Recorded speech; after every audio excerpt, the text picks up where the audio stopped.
Здравствуйте, уважаемые телезрители, любители спорта. Национальная вещательная компания «Саха» приглашает вас всех к просмотру заключительного дня чемпионата Дальневосточного федерального округа по настольному теннису. За всем происходящим на главной спортивной арене республики будем наблюдать вместе с вами я, Власий Сергеев, и ветеран спорта, большой любитель настольного тенниса Василий Трифонович Данилов. Добрый день, уважаемые телезрители. А сейчас мы обращаем все наше внимание на девушек из Приморского края. В рамках финала одиночного разряда среди женщин встречаются. Давайте еще раз представим вам, дорогие друзья, Виолетта Сафина и Алина Кремер. Обе спортсменки представляют Приморский край. Ну что ж, очень интересно будет наблюдать за этим финалом. Ранее у нас Виолетта Сафина и Алина Кремер стали обладательницами золотой медали в парном разряде среди женщин. Ну и сейчас обе тоже обязательно станут обладательницами медали, но уже вопрос, кто будет хозяйкой золотой, а кто серебряный. Действительно, ведущие спортсменки, да, в одном чемпионате по несколько медалей. Да, несомненным лидером на Дальнем Востоке является Приморский край. Там они воспитали много известных мастеров малой ракетки. Действительно, там созданы очень хорошие условия для воспитания вот таких больших мастеров малой ракетки. Мы 3 года тому назад ездили на чемпионат Дальневосточного федерального округа среди ветеранов. И там на Русском острове на базе Дальневосточного федерального университета созданы очень хорошие условия для занятия настольным теннисом. Там имеется специализированный зал для настольного тенниса, где постоянно стоят 16 столов. 16 столов. И там с утра до вечера занимаются молодежь, дети и взрослые. Ну, то есть не на пустом месте, конечно же, Естественно, появляются спортсмены высокого класса. Там есть тренеры очень высокого класса. Они готовят хороших спортсменов. У них очень много соревнований, очень много турниров. И они проводят совместные тренировки, совместные соревнования, турниры со спортсменами близлежащих государств. Это Китай, Южная Корея, Япония и так далее. Поэтому у них развитие идет быстрее. Ну и у нас тем временем счет становится 4-2 в пользу Кремер.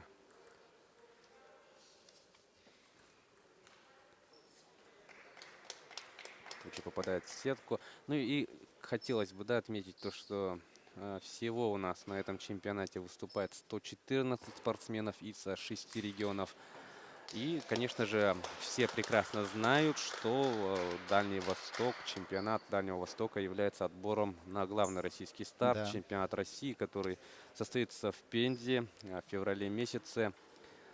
И туда попадают у нас победители командного первенства и вот как раз финалисты одиночного разряда. То есть можно уже говорить с уверенностью о том, что у них путевки в кармане. Да.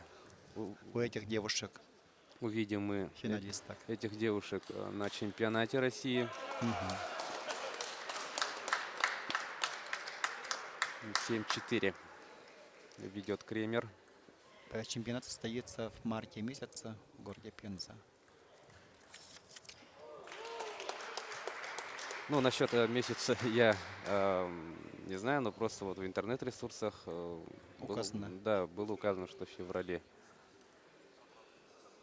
Может быть, интернет-ресурс, на который я положился, был неправ. Но во всяком случае мы точно знаем, что он состоится в Пензе. И туда поедут сильнейшие спортсмены, которые будут выявлены на этом чемпионате, который проводится под сводами Дворца спорта 50 лет Победы. Кремер тем временем ведет уже 8-6.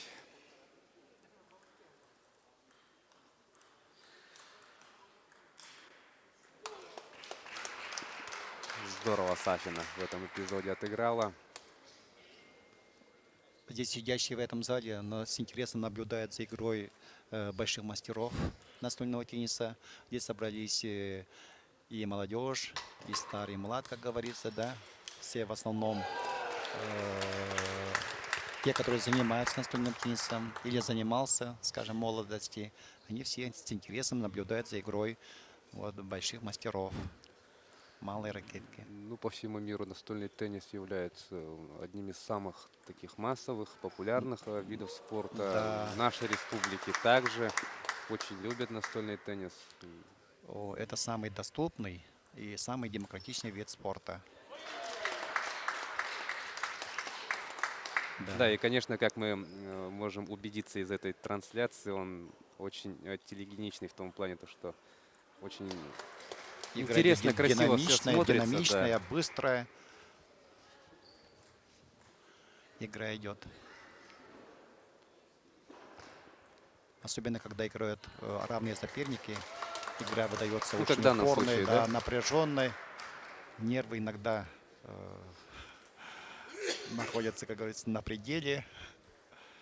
Ну и у нас баланс в первом сете на больше-меньше. Сейчас пойдем. Да, когда счет становится 10-10, игра идет на балансе. То есть спортсмен должен иметь разницу 2 мяча. Мы сейчас Два ближе к очка. этому Сафина. Мгм. И да, ошибка Кремер заставила ошибиться в этом эпизоде Сафина. И на балансе, да, 12-10. 1-0 в сетах повела Сафина. Виолетта Сафина. Ну что ж, да, мы сразу отметили то, что данная встреча получится очень интересной и напряженной. Девочки действительно показывают достойный финал. Ноздря в ноздрю у нас все идет. Ранее они в составе одной пары стали победительницами парного женского разряда, одолев своих соперниц из Хабаровского края. И сейчас уже вот в рамках одиночного разряда оспаривают золотую медаль чемпионата.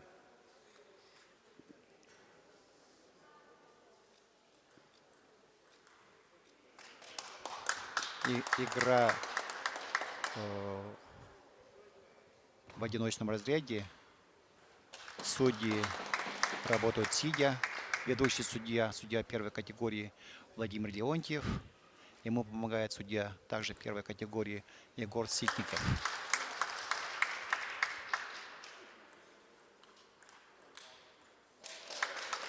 Да, действительно, во всех планах, в плане масштаба, тем более чемпионат проходит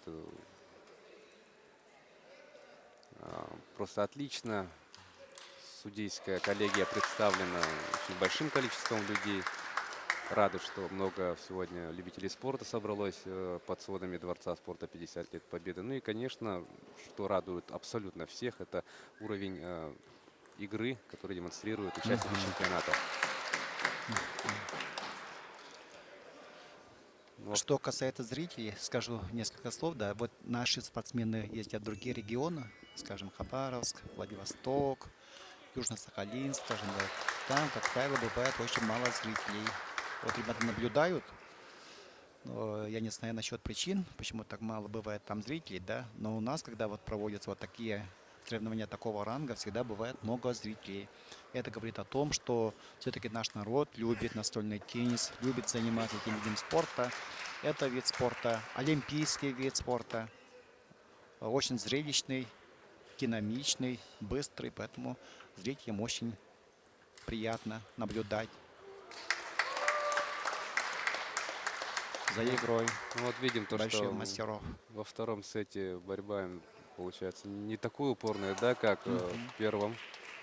И видим то, что Кремер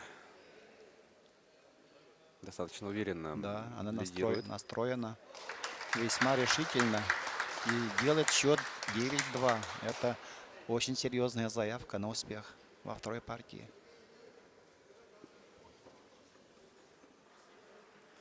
Что ж, 9-2, и Сафиной нужно отыгрываться.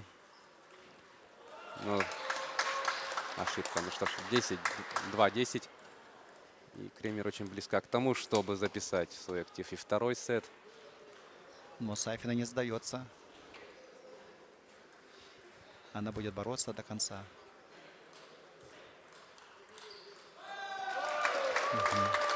Все-таки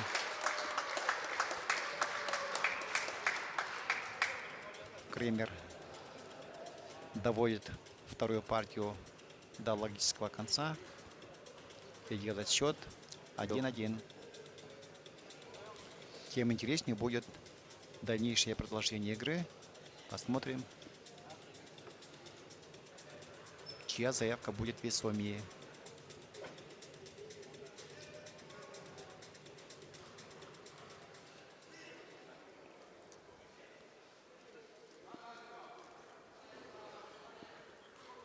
Ну что ж, равновесие в счете 1-1 по сетам. И у нас третий отрезок начался.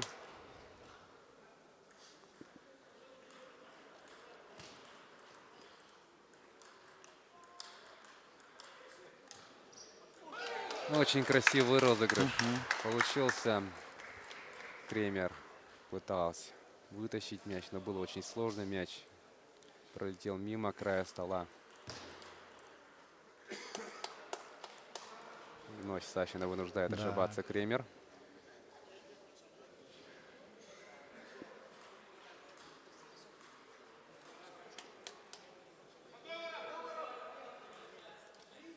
Небольшая заминка, после которой игра у нас возобновится.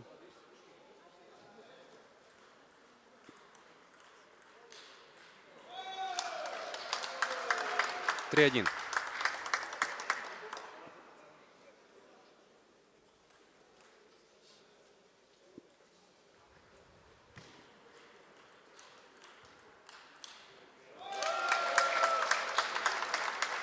Ну что ж, сокращает отставание в счете Кремер. 2-3.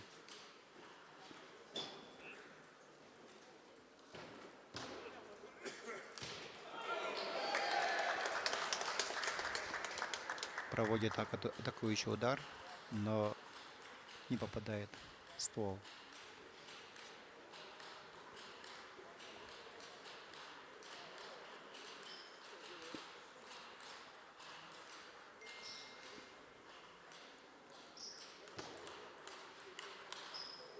Здорово разыгрались девушки.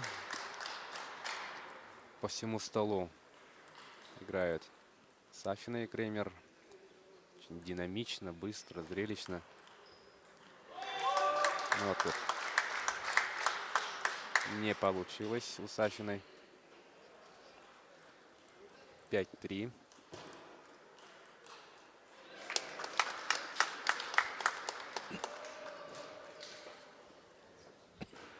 Ну что ж, по-прежнему Сафина ведет со счетом 6-3.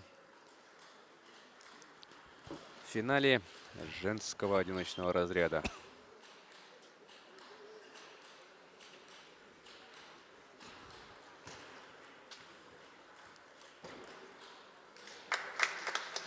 В настоящий момент обе спортсменки уже являются победительницами нашего чемпионата. В парном женском разряде, играя в одном коллективе. Одержали они победу. Ну и сейчас вот видим уже в рамках Именно одиночного. эти девушки будут представлять наш федеральный округ на чемпионате России в женском одиночном разряде. Ну и вот Независимо от исхода вот этого поединка. Обе они финалистки. видели, что мяч угодил в край стола. Как называют теннисисты, сопля. Ну и как мы уже отмечали ранее, сразу Кремер извинилась.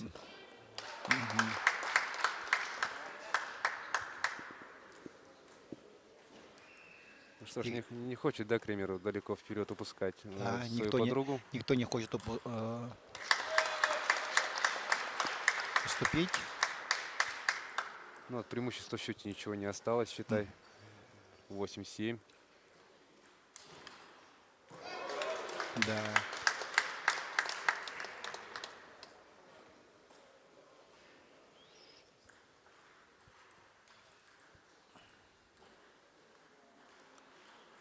Интересный, конечно же, факт это то, что обе представительницы Приморского края прекрасно знают друг друга, как играют, и это, конечно, тоже сказывается на этой игре, на этом матче. 11-7. Третья партия заканчивается в пользу Сафиной.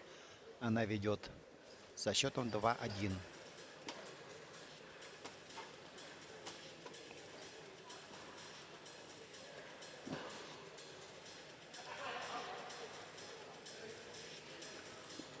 Для общей победы ей нужно выиграть еще одну партию. Но это будет очень сложно.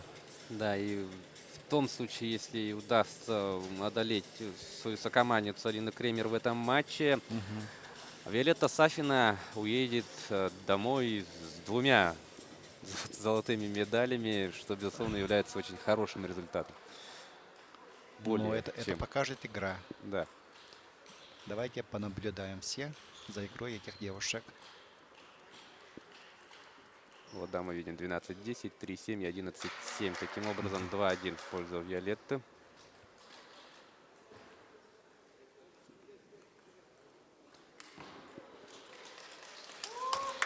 Ну что ж, видим, что у нас по одному.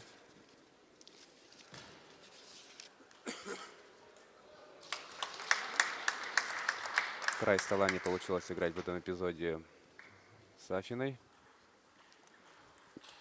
2-1. В сетку мяч угодил. Обе девушки представляют город Владивосток Приморского края. Вместе тренируются, вместе выступают в различных соревнованиях. Вместе играют в финале, да? Да. И обе вышли в финал.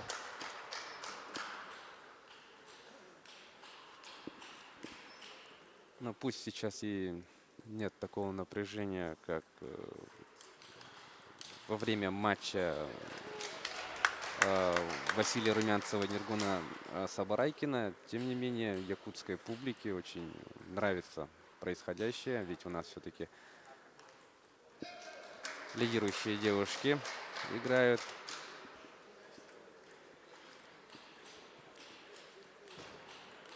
Два 5 в пользу Сафиной.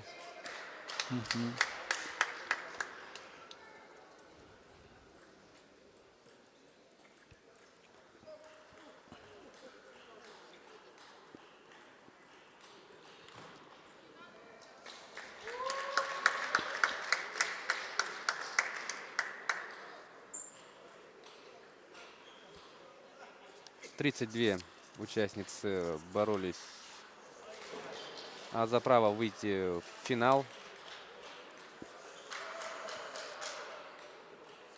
Из всех них, вот, получается, мастеровитие на сегодняшний день являются Не Сафина смогла и выполнить Кремер. подачу Кремер. И счет становится уже 9-3 в пользу Сафиной.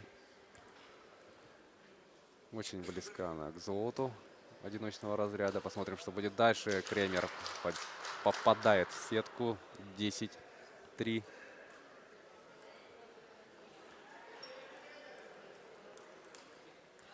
И еще Вот одно и всё. попадание, да, в сетку. Кремер. 11-3. Алина Кремер капитулирует.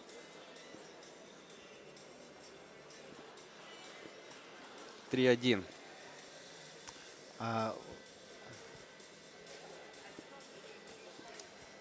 Еще не все потеряно. Встречи проводятся из 7 партий до 4 побед. Счет пока 3-1 в пользу Сафиной. И борьба будет продолжаться. Ну, а линия Кремера, безусловно, будет очень тяжело вытащить данную встречу. Но в спорте случается все. За это мы все и любим спорт. Сейчас мы видим, что обе девушки очень спокойны, они настроены. Вчера мы наблюдали за игрой Кати Лопахова и Марфы Колодесниковой. Катя Лопахова проигрывала с счетом 3-0, потом сумела собраться и выиграла 4 партии подряд. И с счетом 4-3 вырвала победу. Поэтому в настольном теннисе может всякое произойти. Нам это доказала Екатерина Лопахова. Да. Здесь, кроме физического состояния спортсмена, очень много зависит и от его психологической подготовленности. Бывают очень нервные, напряженные поединки, и нужно обладать крепкими нервами, чтобы добиться результата, успеха. Прекрасную диагональ провела Сафина.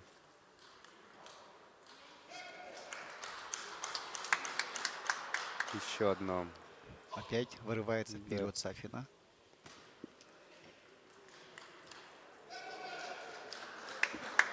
Ну, какую игру, да, демонстрирует Да, Виолетта как она Сафина.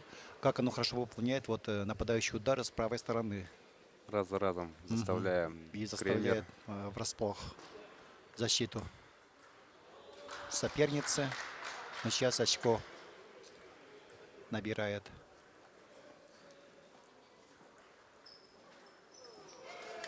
Ну, тут на ровном месте Кремер попадает в сетку. Но тут уже сетка играет против Сафиной. Ой, Здорово. здорово сыграла на этот раз Кремер.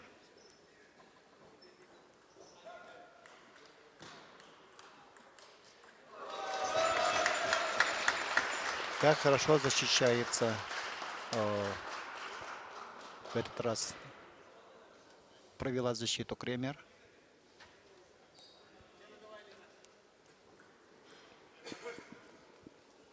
Ну и видим, что отставание в счете. Всего одно очко. Да. 6-5.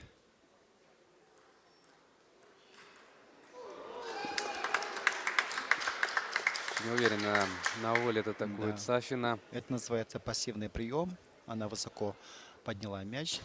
И к тому же неправильно выполняет подачу.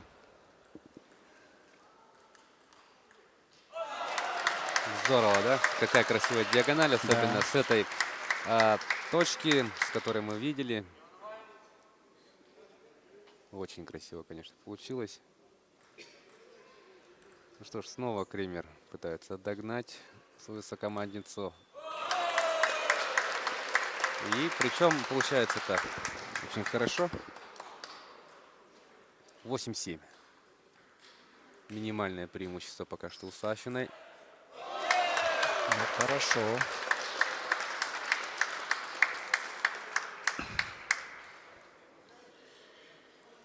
Восемь. Мяч не попадает в стол.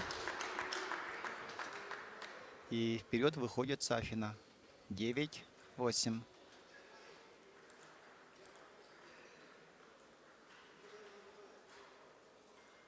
Очень напряженный сет, как и весь матч. 9-9.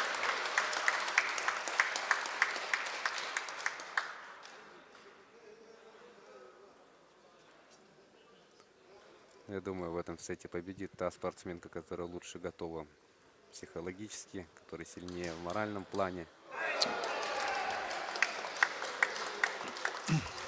Дрогнула Кремер. Таким образом, Сафина очень близка к тому, чтобы держать победу. Вот и победа. Да, и, конечно же, жмут друг другу руки Виолетта и Алина. И мы, конечно же, Приветствуем победительницу чемпионата Дальневосточного федерального округа в одиночном женском разряде. Поздравляем мы Виолетту Сафину, мастера спорта России, с тем, что она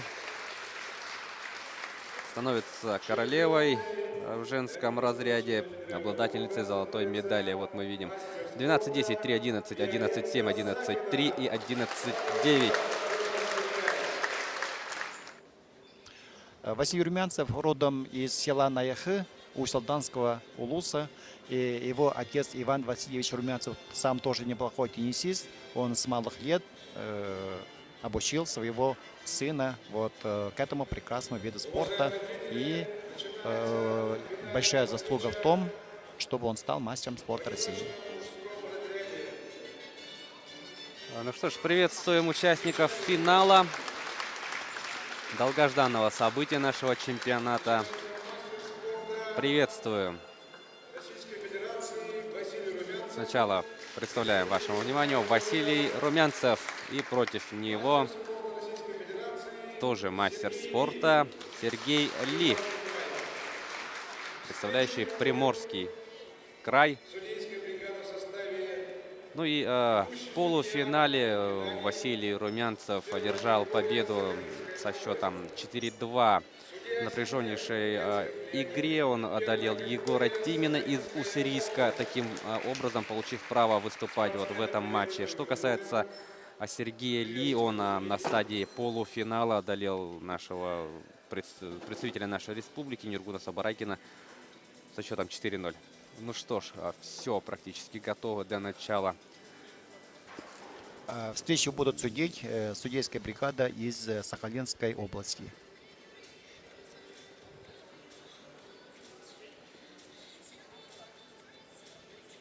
Ну что ж, Василий Трифонович, на вашей вот памяти встречи Сергея и Василия как обычно проходили? Но, насколько мне известно, если мне не изменяет память, встреча между этими двумя соперниками, Василием и Сергеем, счет равный. Счет равный, и сегодня, скажем, кто-то из них должен победить. Выйти в лидеры, да? Да. В этом противостоянии. Да, это действительно большие мастера, известные спортсмены в нашей республике, и их игра всегда доставляет истинное удовольствие всем любителям настольного тенниса. Мы с удовольствием будем наблюдать за игрой этих больших мастеров. Ну, так же, как и в случае с женским финалом, да, одиночного разряда, оба спортсмена, вот Сергей и Василий, они будут представлять Дальневосточный федеральный округ на главном старте страны, на чемпионате России, который пройдет в Пензе. Так как по регламенту, да, у нас соревнований финально, ну, то есть в чемпионат России отбираются победители командного первенства и финалисты одиночного разряда.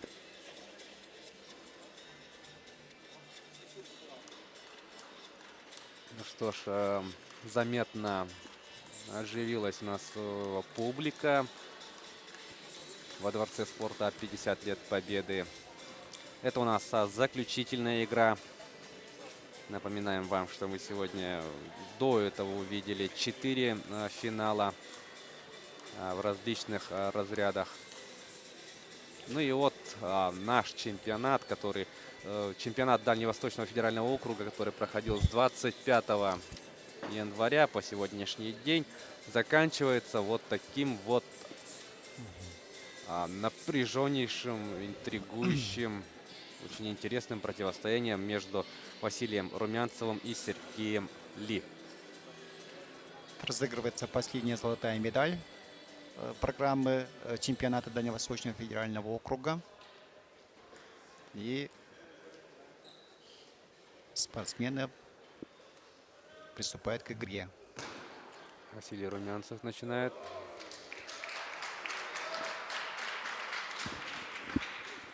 Первое очко присуждается Сергею Ли.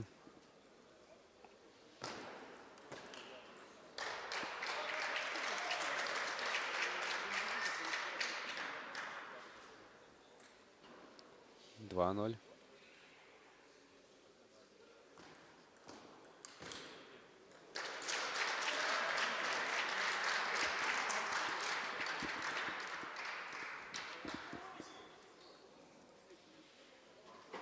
Счет тем временем уже 3-0.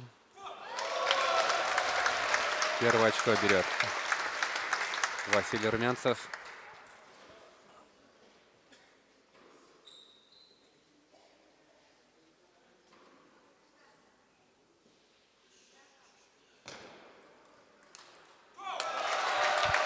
Отличный нападающий удар проводит Василий.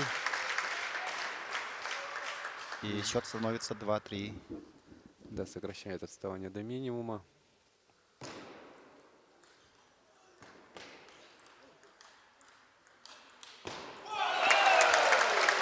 Три-три. Сравнивает счет.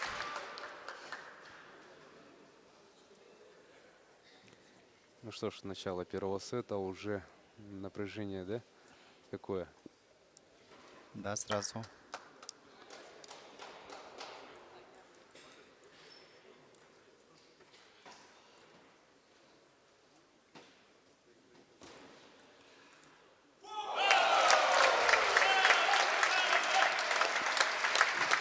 Дважды подряд мяч после удара Сергея Ли не попадает в игровую зону. Третий раз подряд. Ну, конечно же, в этом заслуга Василия Румянцева. Таким образом, 5-3 впереди Василий.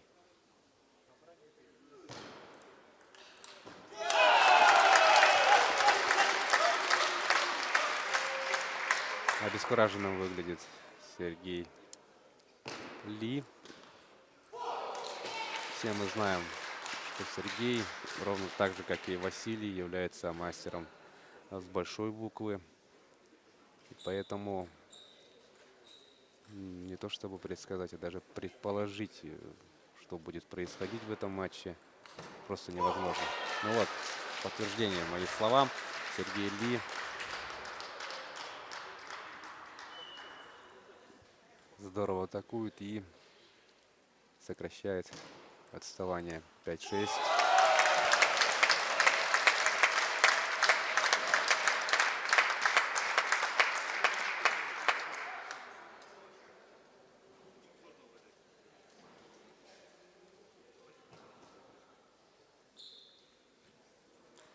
Семь 5. Подает Румянцев.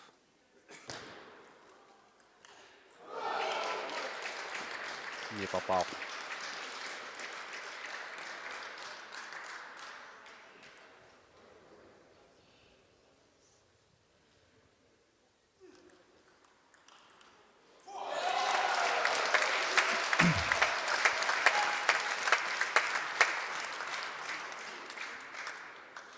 Шесть 8.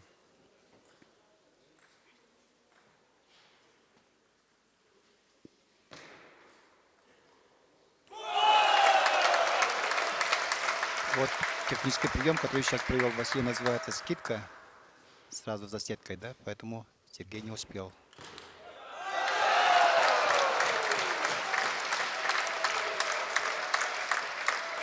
Ну что ж, 10-6.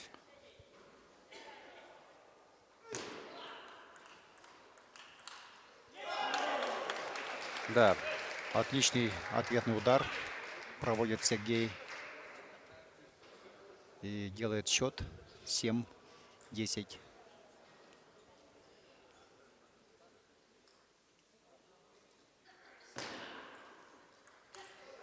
ай. Обидный промах. Да.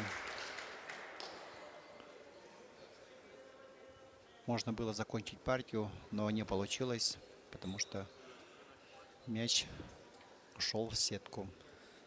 Очень хорошая, хотя, да, возможность представилась Возможность была, но Василию. всякое бывает в теннисе.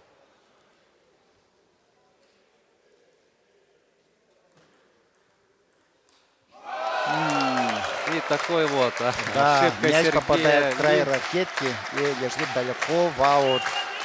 Первую партию Да. Проигрывает Василий Румянцев со счетом 11-8. Ну что ж, 11-8 и 1-0 по сетам в пользу Василия Румянцева.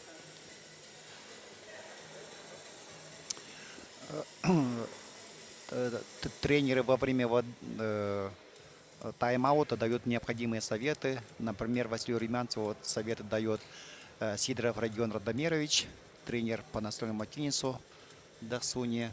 А Сергею советами помогает Михаил Бутулев из города Уссурийска, Приморского края, тоже мастер спорта России. Да, сейчас у Бутулева и Ильи очень активный разговор идет. Мы Да. видим. Вот Михаил Бутулев дает советы Сергею Ли, как построить игру. Живое такое обсуждение идет, да? Да, Если же на стороне Василия там просто спокойно. спокойнее было, Ага. да? Но здесь мы видим то, что больше озадачены происходящим. Да. О.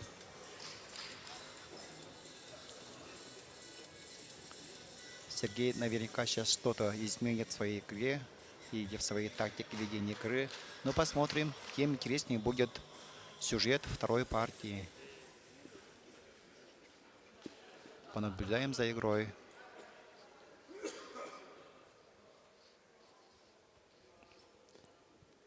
Итак, второй сет стартовал.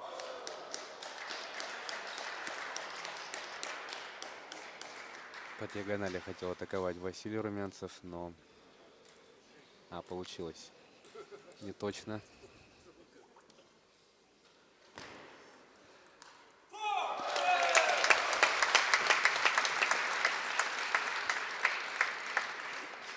По одному.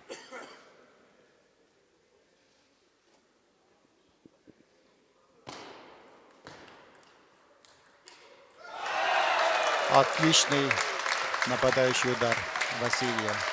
Застает врасплох Сергея. Счет становится 2-1.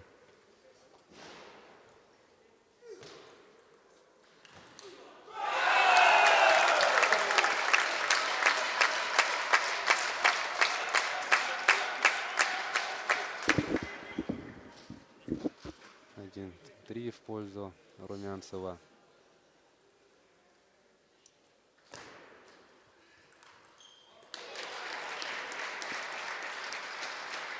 И Сергей Ли, конечно же, в таких эпизодах не ошибается. 2-3.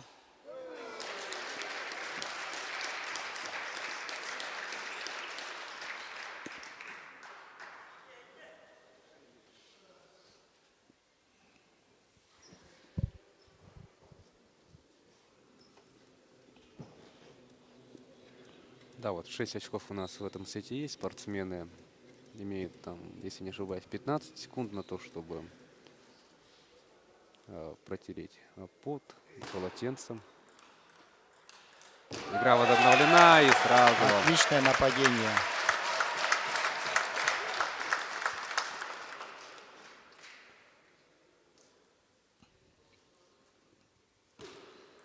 Четыре-три.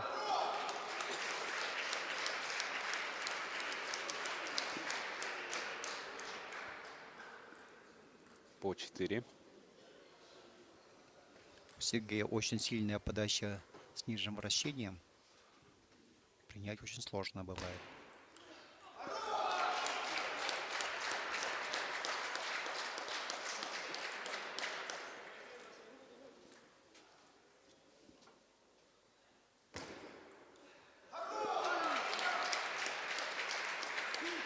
Ну, дважды Василий не смог совладать с подачей Сергея.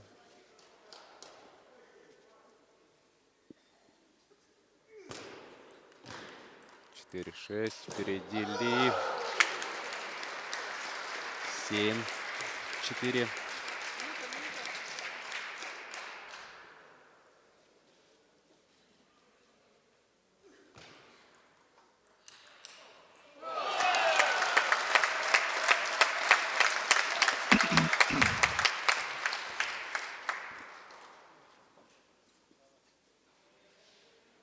5-7.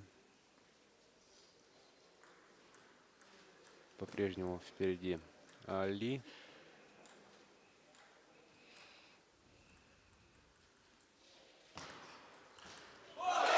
И в живот здорово играет. Да, видно, Василий. Василий все-таки приспособился к подачам Сергея и начал нападать сразу с первого раза. Но тот же Сергей попробовал подать иначе. Не получилось.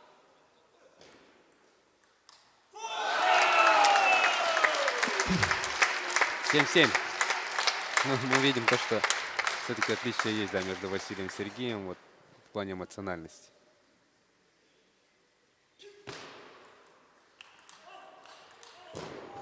Ой, как здорово. Какая защита.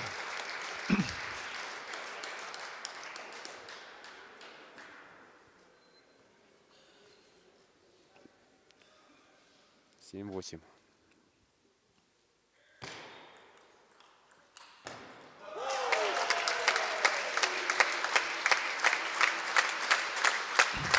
Игра выровнялась. Идет очко в очко.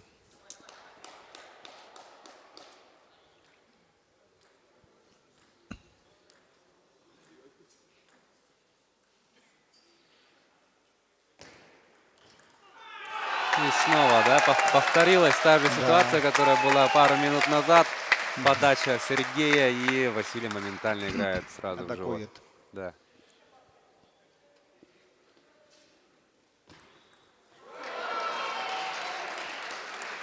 Какая хитрая подача. Сейчас ее подает Сергей. Да, в неудел Да. этим движением оставил Василия. Очень быстрая подача.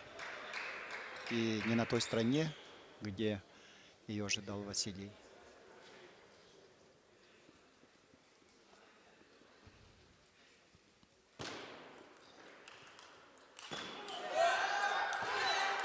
И какой розыгрыш заканчивается Великолепный розыгрыш. результативным действием Василия. Ну что ж, дорогие друзья, это финал. 10-9.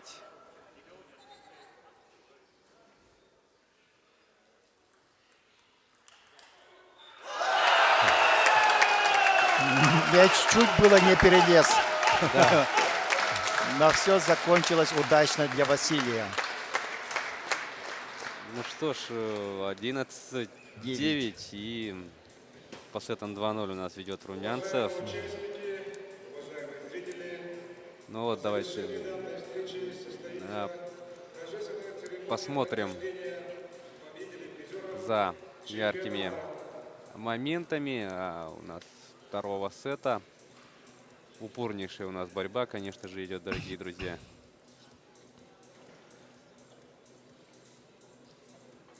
Вот тот случай, когда у Ли мяч угодил в край ракетки. Я хотел бы добавить, вчера в полуфинальной встрече встречались Василий Румянцев и Егор Тимин из Приморского края. В этой упорной борьбе Василий продемонстрировал незаурядную волю к победе и свое мастерство. И хотя рейтинг у Тимина намного выше, чем у Василия, он сумел одержать победу со счетом 4-2 и вышел в финал. Ну, конечно, такие подвиги дорогого стоят. А у нас третий сет начинается. Счет открывает Румянцев.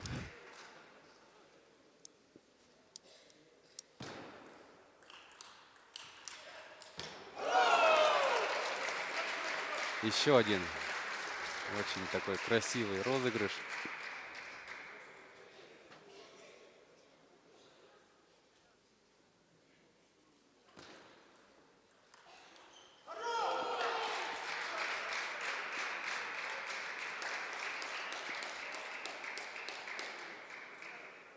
Два 1 в пользу уже Сергея Ли.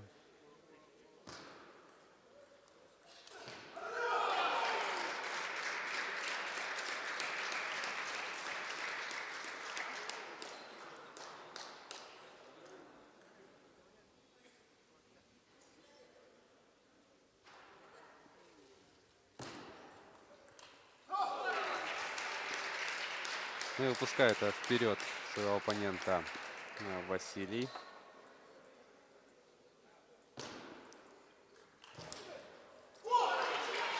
Как здорово обороняется, да, Да. Сергей?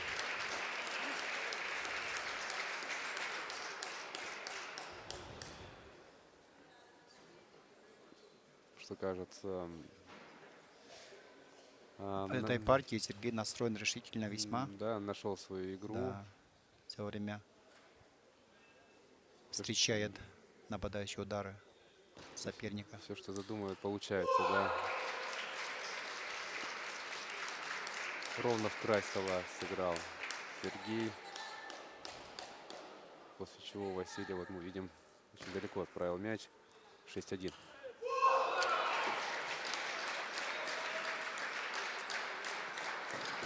Разводит руками Василий.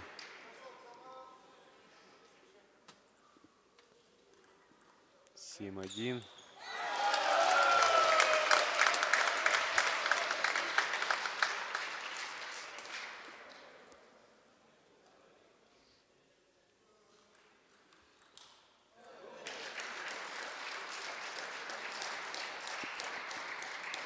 Определенно что-то с прицелом Василия случилось вот в третьем сете. Но не идет. Пока что.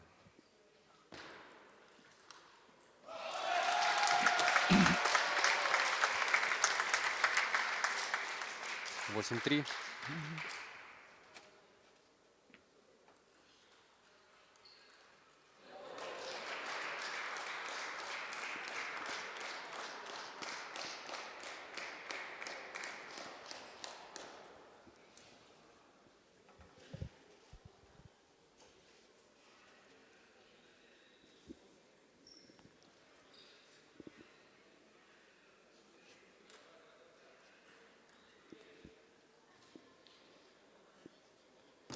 Три девять подача Румянцева. И вот вновь мяч угодил в край. Сергей Ли сразу принес свои извинения. 10-3-3-10.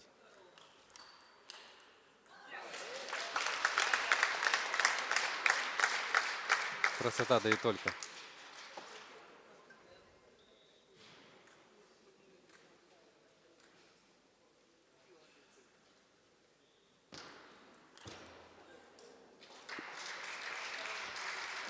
Опять не получается нападающий удар. В этой партии как-то не получилось у Василия. Да, и Сергей Ли. Да. Выигрывает третью партию. Счет становится 2-1 в пользу Василия Румянцева. Да, ситуация совсем, конечно же, бы осложнилась. Вы проиграли эту партию, этот сет, да. А сейчас ситуация, конечно, намного... Вот Михаил лучше. Бутулев дает конкретные советы Сергею. Он слушает внимательно. Ну и сейчас, да, Сергей действительно всеми силами будет стараться, Закрепить успех. да, в этом сете и сравнять счет по сетам 2-2. Первый сет остался за Румянцевым, 11-8. Второй также выиграл Василий, 11-9. Ну и вот последний отрезок. В последнем отрезке Сергей Ли оказался сильнее. Вот мы видим моменты из сета прошедшего.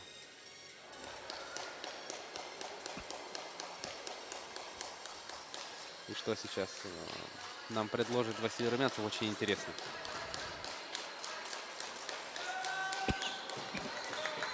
Мы действительно наблюдаем за игрой двух больших мастеров. И это может только радовать. Так, четвертый сет. Начинает Ли.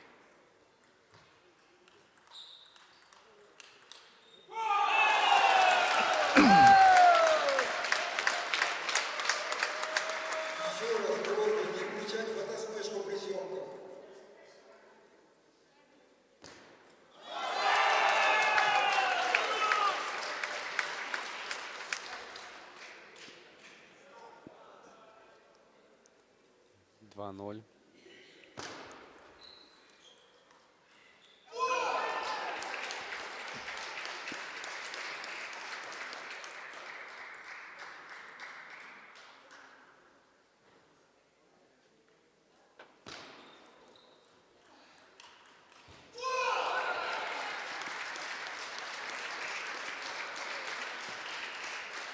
Сергею опять удалось сравнять счет. 2-2.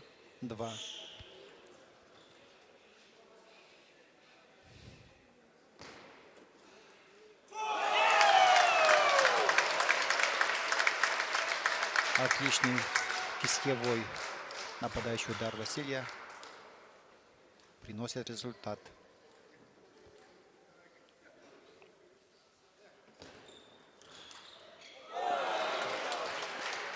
Ну, просто, да, действительно игра Да, больших красиво. мастеров.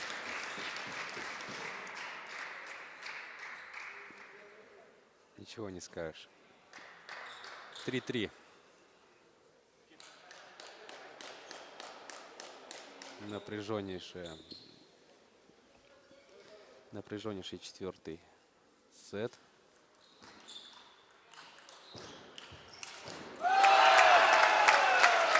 Зрелищный, очень зрелищный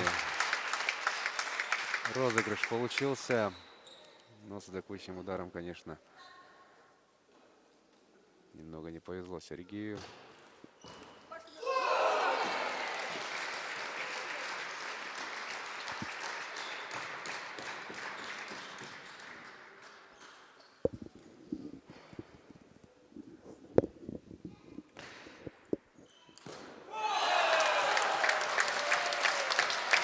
Вновь в сетку попадает Сергей. 5-4.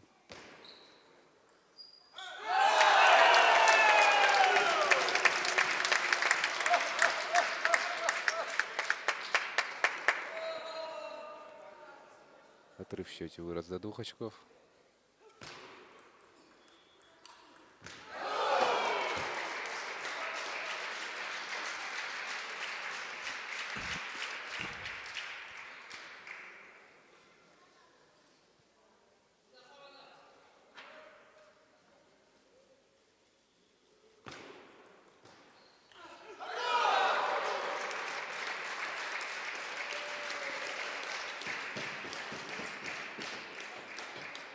Не выпускают друг друга далеко оба спортсмена, да, у нас все Да. время. Счет становится Да. опять равным. 6-6.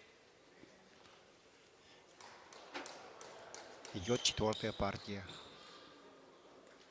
Очень решительно выглядит Сергей. Мы прекрасно видим, как он заряжен на этот сет.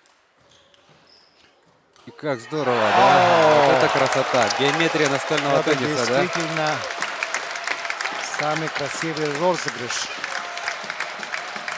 И публика аплодирует.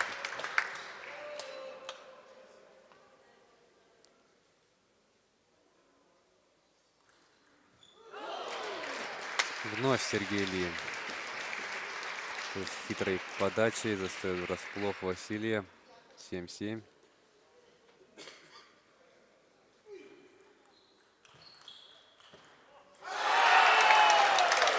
Игра ведется из 7 партий до 4 побед. Сейчас идет пока четвертая партия. Счет пока 2-1 в пользу Василия Румянцева. Ну и в этом сете Василий тоже пока что ведет. Отличный нападающий удар Василия тоже приносит заветное очко.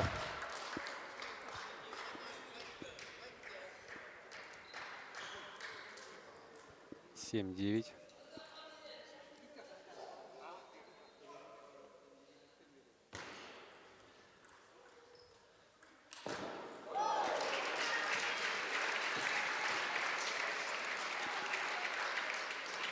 Да, Сергей Ли умеет не только хорошо и грамотно обороняться, но и атаковать, конечно, тоже. Вот как раз с этого ракурса очень хорошо видно, насколько же сильное вращение дает мячу Сергей Ли при подаче.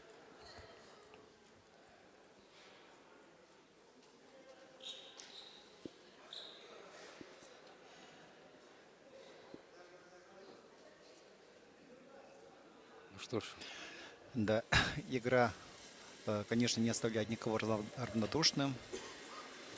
Очень красивая, зрелищная игра больших мастеров. и тайм-аутом своим воспользовался Василий Румянцев. Ну и вот. Повтор о действии от текущего сета.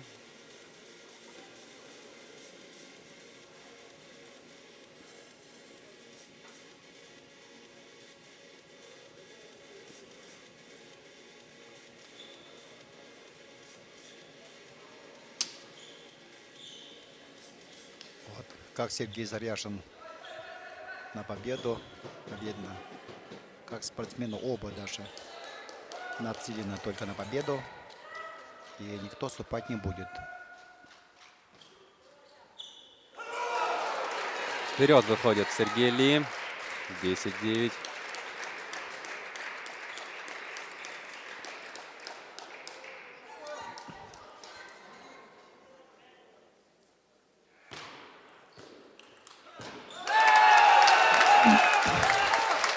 Ну что ж, Отличный нападающий удар.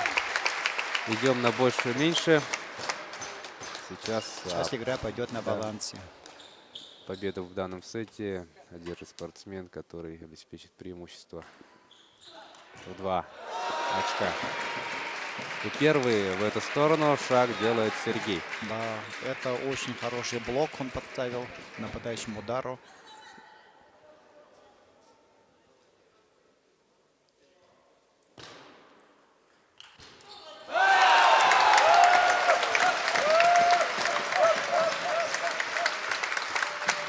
Ответ Василия не заставил себя долго ждать. Ответный удар, и счет становится 11-11.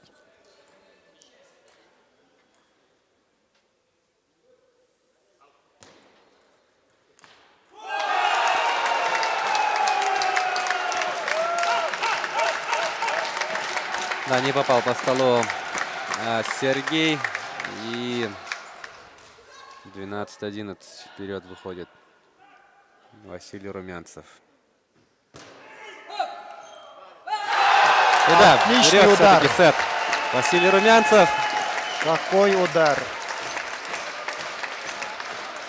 На радость Да. местной публики Василий Румянцев со счетом 13-11 побеждает в этом сете и делает счет 3-1.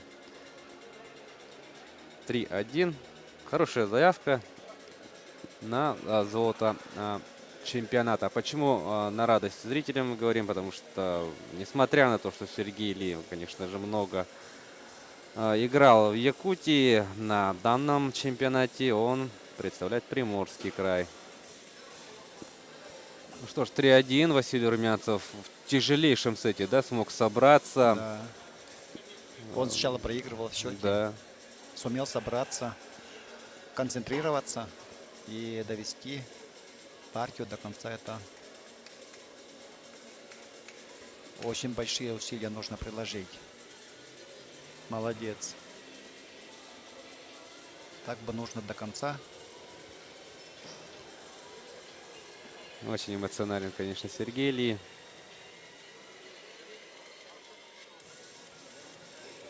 Ну, пожалуй, вот сет, который прошел, да, это получился прям очень богатым на различные зрелищные технические действия. Я думаю, И такой сейчас сет. с большим интересом наблюдаем за пятой партией встречи. Счет открывает Василий Румянцев.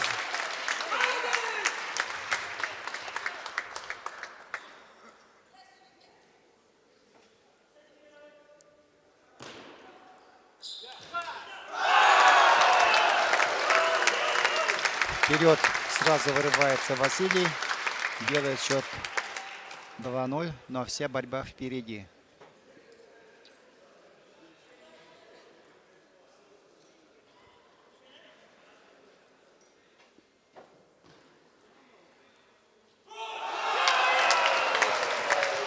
Ошибается Сергей Ли. Он берет тайм-аут.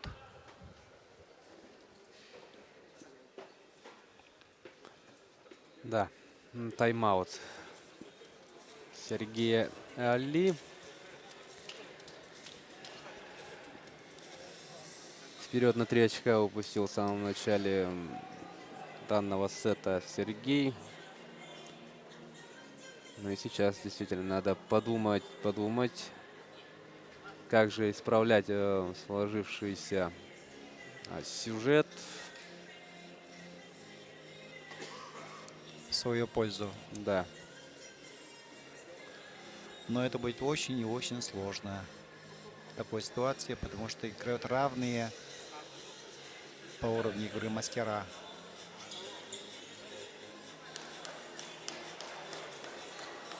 Упорные годы тренировок, многочисленные соревнования. И вот результат.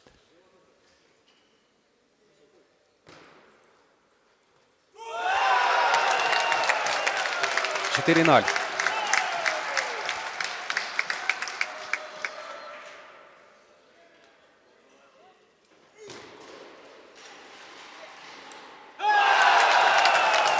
Отличный удар проводит Василий.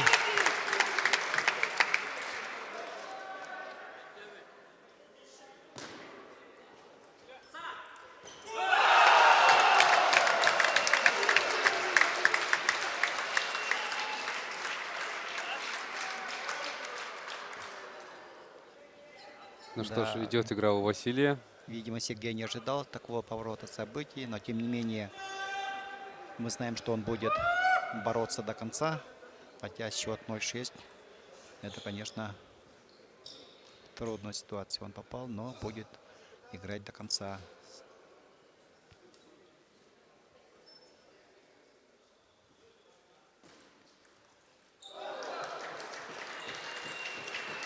Вот 1-6. ошибается Василий, и свой счет открывает Сергей.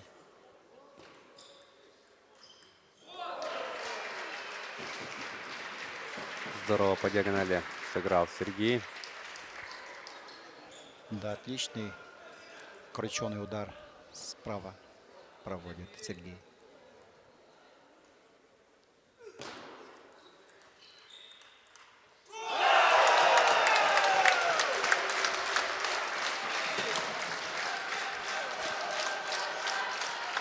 $7-2.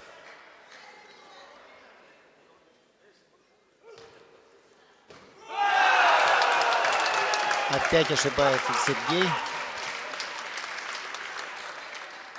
Счет становится угрожающим.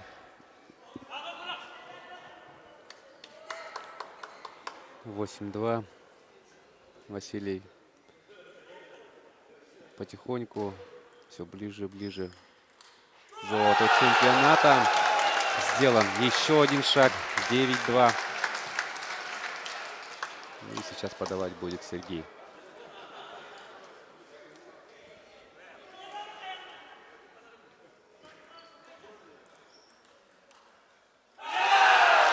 И сетка, да. Мяч летит в аут.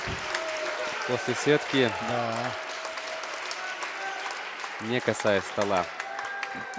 Таким образом, 10-2 и подача Василия. О! И Василий Зал Румянцев. стоя аплодирует новому чемпиону Дальневосточного федерального округа по настольному теннису Да, тут зрители прям в вскочили. одиночном мужском разряде. Как радуются зрители!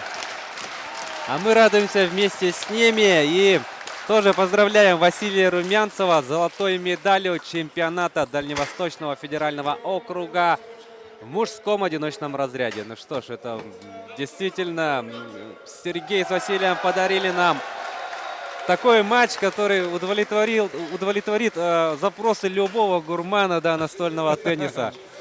Прекрасную встречу провели спортсмены, за что мы им очень благодарны. За что мы благодарны всем организаторам, всем болельщикам. Да, это очень красивая и уверенная победа Василия Румянцева.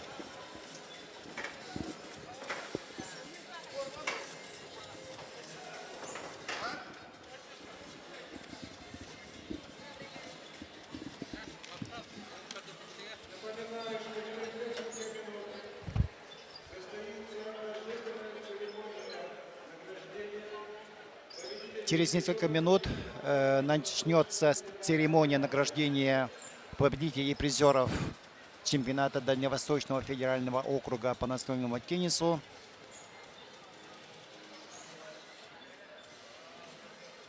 Мы все любители настольного тенниса очень довольны победой Василия Румянцева в мужском одиночном разряде. Он в решающем поединке победил сильного мастера Сергея Ли. Но мне также хотелось бы выделить также призеров одиночного мужского разряда. Наш ведущий игрок Нургон Царбарайкин стал бронзовым призером чемпионата Дальневосточного федерального округа. Также бронзовую медаль завоевал Михаил Батулев из команды Приморского края.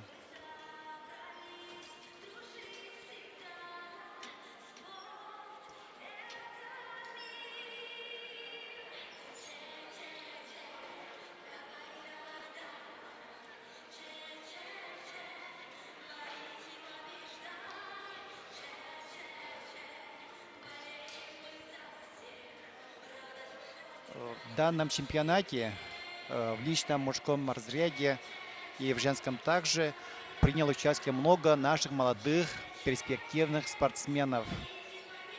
Они приобрели на этом чемпионате большой урок,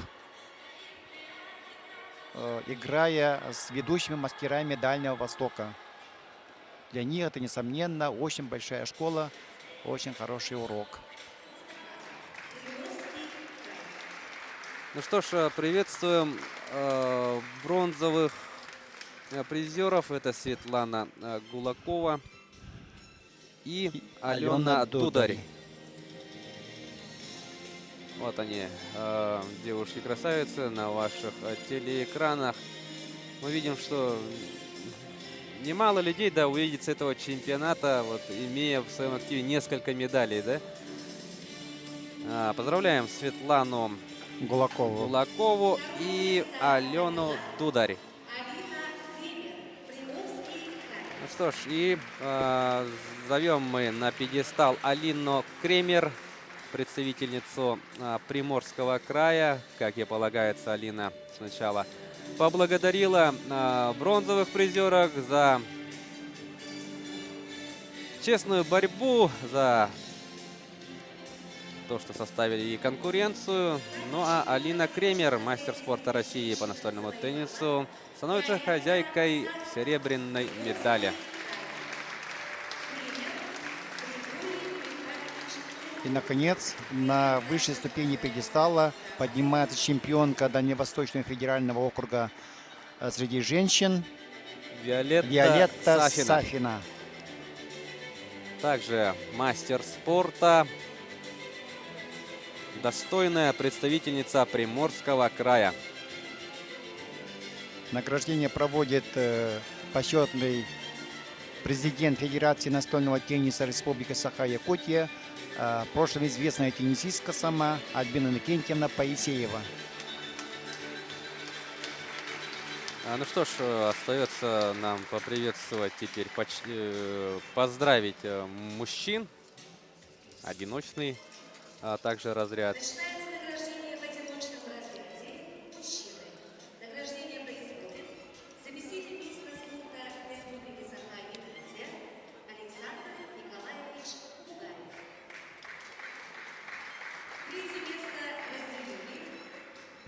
наконец, самая престижная номинация чемпионата – это мужской одиночный разряд. На третью ступеньку пьедестала почета поднимаются спортсмены. Это наш Нургон Забарайкин и Михаил Бутулев из команды Приморского края. Бронзовые призеры чемпионата в мужском одиночном разряде. Второе место занял Сергей Приморский. Ну что ж, поздравления сейчас принимает Сергей Ли. И от рук Александра Николаевича Бугаева получит он медаль серебряного отлива. Вот Сергей поднимается на вторую ступеньку пьедестала почета.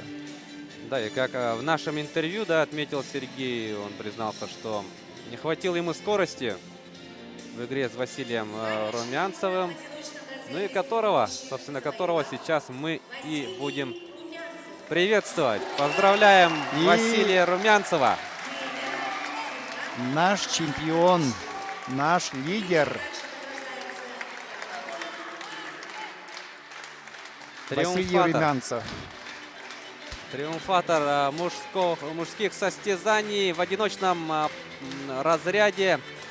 Поздравления принимает Василий Румянцев.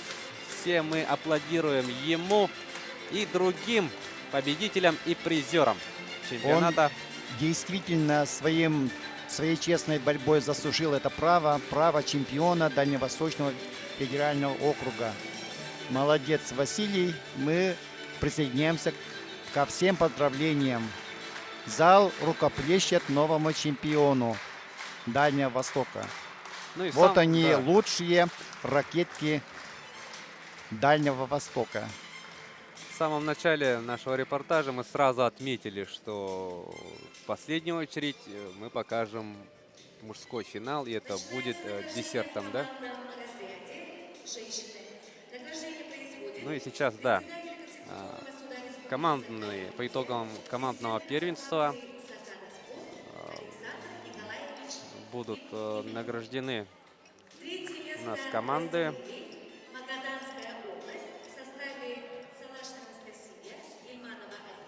Ну и по всей видимости мы начали награждение с женщин, да.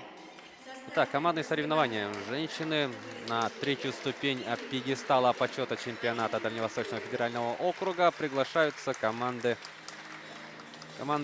Магаданской области, а также представительницы Хабаровского края. Разделили они третье место чемпионата.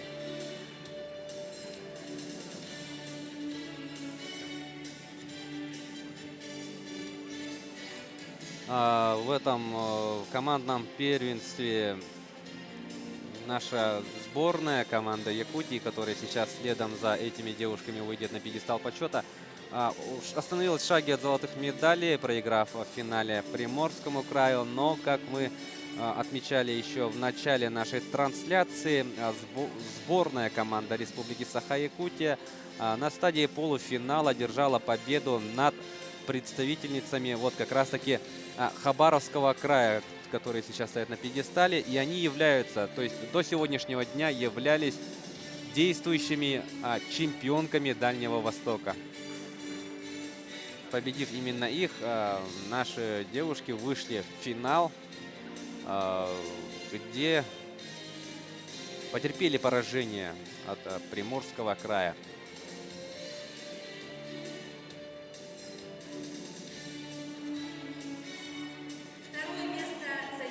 Еще раз поздравляем мы команды Магаданской области и Хабаровского края с третьим показателем на этом чемпионате. Ну а сейчас мы приветствуем наших девушек. Команда сборной Республики Саха-Якутия.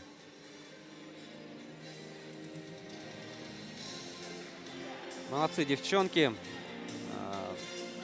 В прошлом году, на прошлом чемпионате Дальнего Востока, как команда мужская, так и женская отличились на чемпионате Дальнего Востока бронзовым показателем.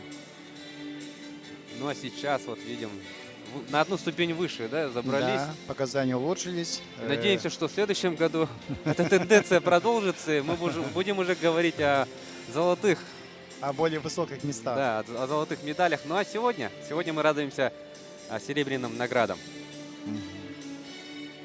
Звание чемпиона командам разряде Вот наши девушки слева направо. Тихонова Оля, Степанова Вероника, Колодезникова Марфа, Лопахова Екатерина и Ефимова Александра. Наши серебряные призеры. Поздравляем наших девушек. Ну и сейчас Александр Николаевич Кимкимен вручит медали, золотые медали и кубок победителя чемпионата Дальнего Востока в командном первенстве среди женщин представительницам Приморского края. Поздравляем спортсменок из Приморского края. Сломили они сопротивление в финале наших девчонок. Три сета они взяли и одержали таким образом победу.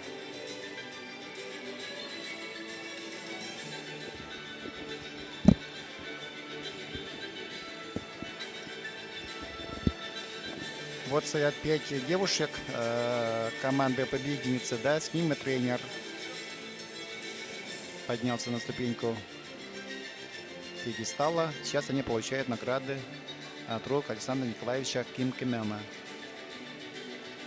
Очень уверенный путь прошли представительницы Приморского края. В полуфинале они со счетом 3-0 одолели своих соперниц из Магаданской области. Ну и получается в матче за золото выиграли с таким же аналогичным счетом 3-0 команду сборной республики. И вот заветный кубок команды победительницы Дальневосточного федерального округа в командном зачете в руках капитана женской сборной Виолетты Сафиной.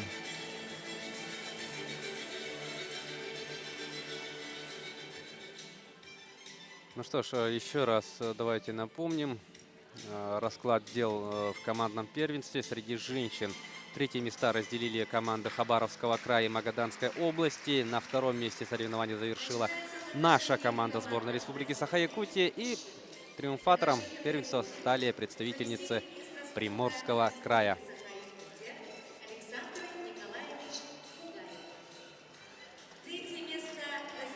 Ну и последнее награждение на сегодня. Это у нас командное первенство среди мужчин. На третью ступень пьедестала приглашаются команды Амурской области, Хабаровского края.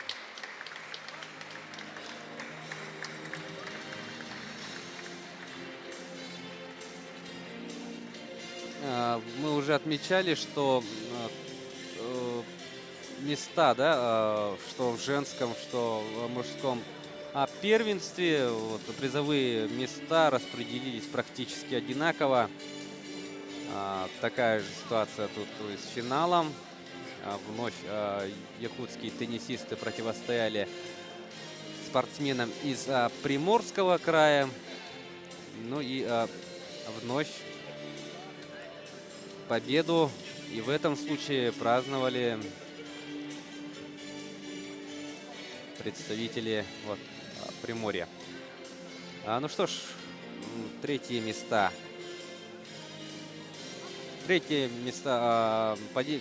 между собой поделили команда Хабаровского края и Амурской области.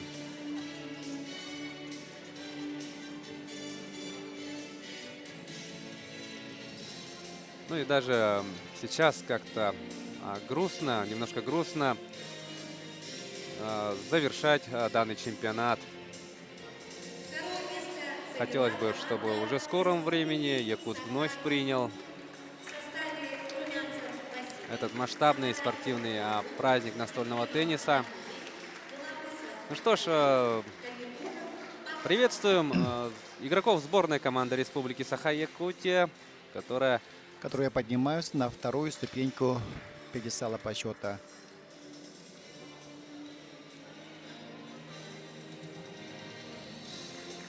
Слева направо поднимаются наши парни. Анатолий Ефремов, Василий Румянцев, Нюргун Сабарайкин, Михаил Колобысов и Богдан Капитонов. Вот наша мужская серебряная команда. сейчас следом за Анатолием Ефремовым медаль получит Василий Румянцев. Таким образом он уедет домой с 2 золотыми, да, и 1 серебряной медалью. Вот что значит высокий уровень. Михаил Колобысов. Вот наши молодые перспективные игроки, спортсмены. Михаил Колобысов и Богдан Капитонов. Достойная смена растет у якутской команды. Ну что ж, еще раз поздравляем наших ребят и поздравляем их с серебряными наградами чемпионата. И мы приветствуем победителей. Ровно так же, как и в случае в женском первенстве, здесь победу праздновала также представители Приморского края. Вот они на ваших телеэкранах.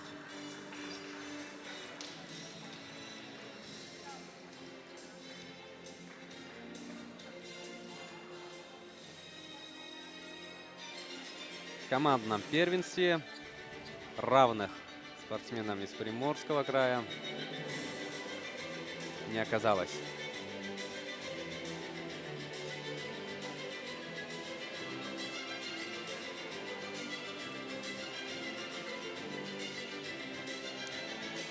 Ну, еще раз отмечу, что в прошлом году на чемпионате Дальнего Востока женская и мужская команды сборной Республики Саха-Якутия заняли 3-е места. И вот сейчас у себя дома под сводами Дворца спорта 50 лет победы сборная Якутии зашла на ступень выше. И мы с Василием Трифоновичем очень-очень надеемся, что в следующем году ребята будут стоять на первой ступени пьедестала. И ровно так же получать золотые медали. Ну а сегодня поздравления принимает команда Приморского края. Давайте еще раз напомним. 2-е место заняла команда сборной Республики Саха-Якутия. И 3-ю позицию с бронзовые медали поделили между собой команды Амурской области и Хабаровского края. Вот заветный кубок, рука капитана сборной команды Приморского края, мастер спорта России Егора Тимина. Он поднимает его высоко над головой. Конечно, школа настольного тенниса Приморского края – это одна из ведущих на нашем Дальнем Востоке. И они заслуженно вполне завоевали золотые медали чемпионата округа. Ну что ж, дорогие друзья, мы поприветствовали всех призеров и чемпионов наших соревнований. Ну что ж, эти 3 дня были очень насыщенными. И мы за эти дни увидели выступление 114 спортсменов из 6 регионов. И согласитесь, дорогие друзья, это было очень и очень интересно. Ну что ж, первый раз мы чемпионат Дальнего Востока приняли в 2013 году. Спустя 5 лет мы провели его во 2-й раз. И надеемся, что уже в ближайшем времени вновь это все повторится. И результаты будут еще лучше. Ну что, Василий, поздравляем с победой, с долгожданной, очень значимой победой. Матч получился просто крайне насыщенным, напряженным. Какие впечатления у тебя остались по завершению данной встречи? Ну, данную встречу я готовился заранее. 2 года я не выходил в финал чемпионата Дальнего Востока. И в этом году дома очень хотелось выиграть. Что можешь сказать насчет своего соперника Сергея Ли? А Сергей Ли, он опытный мастер. Очень много турниров, ну, опыт у него большой, и вдвойне приятно его выигрывать здесь. А вот какой сет, по твоему мнению, оказался решающим в данной встрече? Но решающий сет оказался, получается, 5-й сет, получается, решающим. 4-й сет оказался. При балансе 9-9, 10-10 удалось выиграть. Совладать с подачами Сергею было очень тяжело. Вот об этом элементе, Сергей, что можете сказать? Но у Сергея очень большой арсенал подач. Так, вот с виду видно, что это простенькая подача, а там совсем другие вращения. То нижнее вращение, то боковое вращение. Это надо смотреть. Ну и впереди чемпионат России. Какие вот мысли по этому поводу? Как будет проходить подготовка, где и когда? Я вот играю в премьер-лиге российской, клубном чемпионате России. Вот в середине февраля у нас как раз тур будет.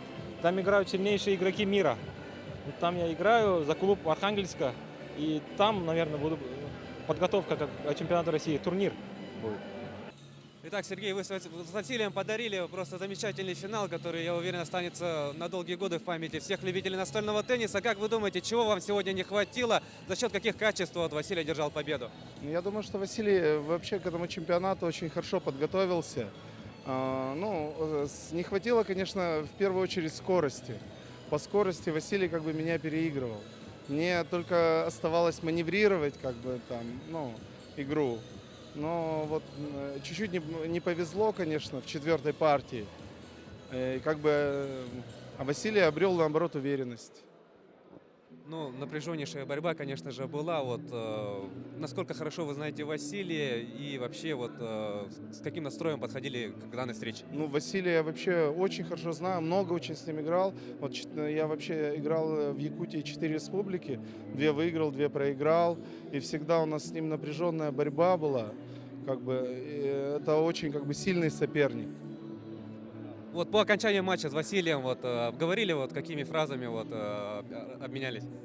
Ну, я что мог? Я поздравил его, похлопал по плечу, поздравил, но что он выиграл. В этот раз оказался сильнее. Ну что ж, с вами за соревнованиями следили мы, я Власий Сергеев и ветеран якутского спорта, пропагандист и энтузиаст данного движения, данного вида спорта в нашей республике и просто большой любитель этой игры Василий Трифонович Данилов. Ну что ж, дорогие друзья, спасибо, что вы были с нами. Желаем вам здоровья, занимайтесь спортом, живите спортом, болейте спортом. До скорых встреч в эфире. До новых встреч.